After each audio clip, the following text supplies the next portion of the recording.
Advanced Residential Applications and Case Studies. Chapter 3, The Valuation Process, page 28. Standards Rule 1-4D. Standards Rule 1-4D concerns developing an opinion of value of a leased fee estate or a leasehold estate. We have already mentioned both of these estates earlier. D. When developing an opinion of the value of a leased fee estate or a leasehold estate, an appraiser must analyze the effect on value, if any, of the terms and conditions of the lease. Let's consider appraising the value of a leased fee estate, that is, a property in which the title holder owns the property but does not possess the entire bundle of rights, having given the tenant the right to occupy and enjoy the property during the term of the lease. Depending on the characteristics of the property and the terms and conditions of the lease, the market value of a leased fee estate may be no different than the market value of a fee simple estate. Consider this. The subject property is a fourplex, currently 100% leased at market rent, with terms and conditions that protect the tenants by allowing the leases to continue even in the event of transfer of title to a new owner.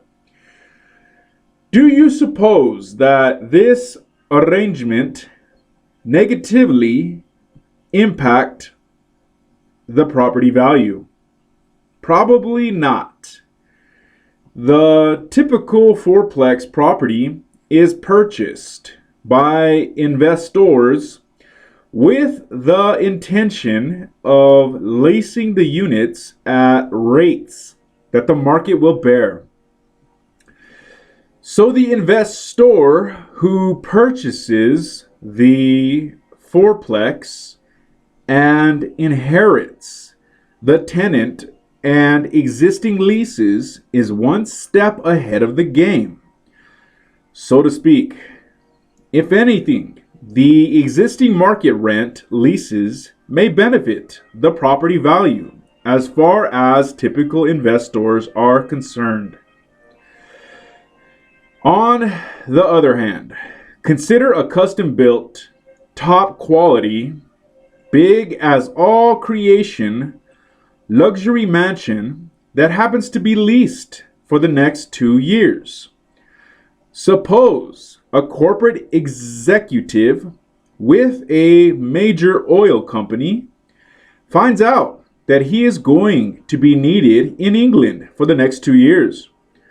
Rather than sell his fine home, he decides to lease it to another corporate executive who is coming to this country for a few years.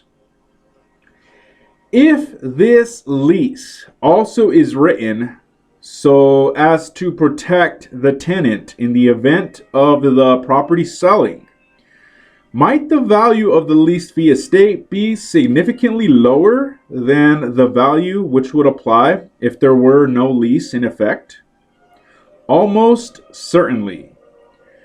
The typical buyer of this kind of property is not likely to be an investor looking to rent out the home after purchasing it. Instead, the typical buyer is going to be inclined to live in the house upon purchasing it. The fact that the tenant will be residing in the dwelling for another 2 years is going to put quite a damper on the plans of the typical buyer. Therefore, the lease terms and conditions will likely have a negative impact on the value of the property. The appraiser must determine the degree and amount of this impact. But there might be another factor which offsets any negative impact that a lease would have on such an unusual rental property. If the lease on the estate happened to be above the level of the market rent, then value would be added to the leased fee estate as a result.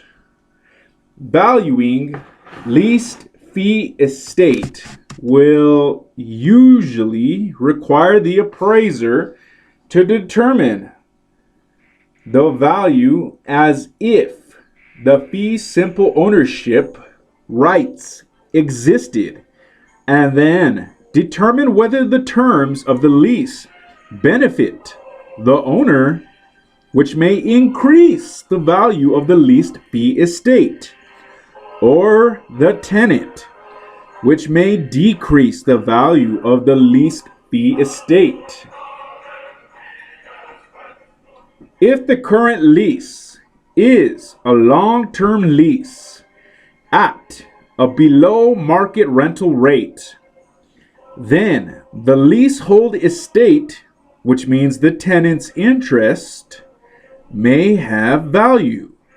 For example, if the market rent for a property is $1,000 per month and the lease requires the tenant to pay $600 a month for the next 5 years, this means the tenant's interest could be valuable.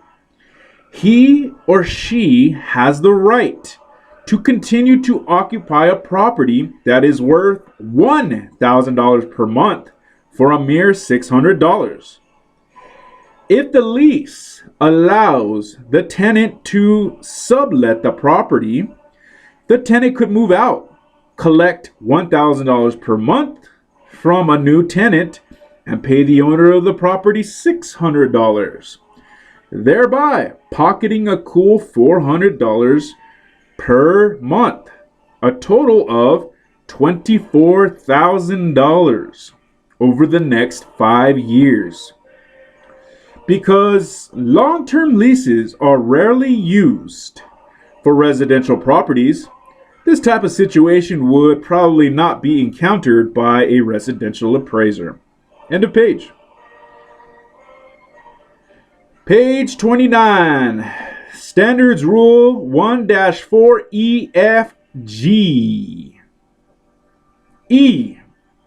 When analyzing the assemblage of the various estates or component parts of a property, an appraiser must analyze the effect on value, if any, of the assemblage.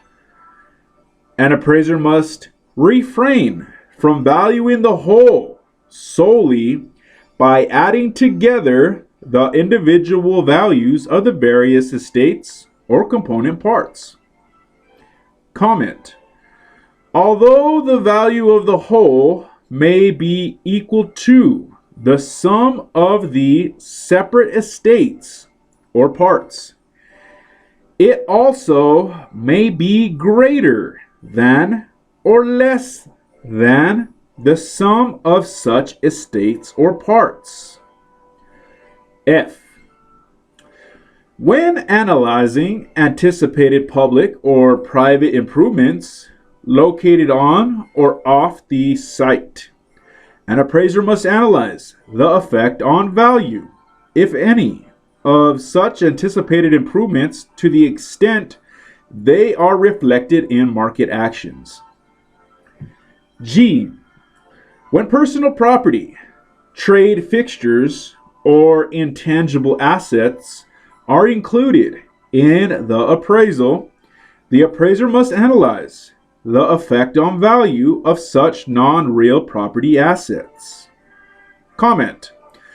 When the scope of work includes an appraisal of personal property, trade fixtures, or intangible assets, competency in personal property appraisal, see Standard 7, or business appraisal, see Standard 9, is required. Since we've been discussing partial interests, which means leasehold and lease fee, considering SR 1-4E is very important. It reminds us to avoid the terrible mistake of multiplying the value of a part by the number of total component parts in order to develop an opinion of the value of the whole. For example, if you are asked to appraise the value of an entire subdivision of 100 residential vacant lots, and you know that the value of the individual lots is $30,000, you would not develop your opinion of the value of the entire subdivision by multiplying 30,000 by 100.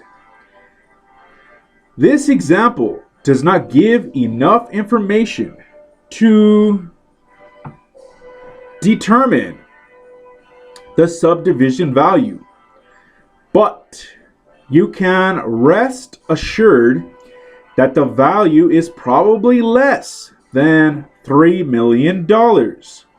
30,000 multiplied by 100.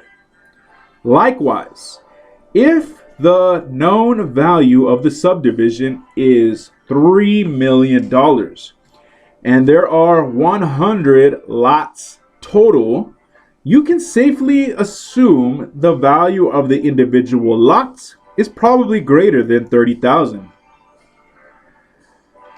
Appraising a residential subdivision requires methods and techniques.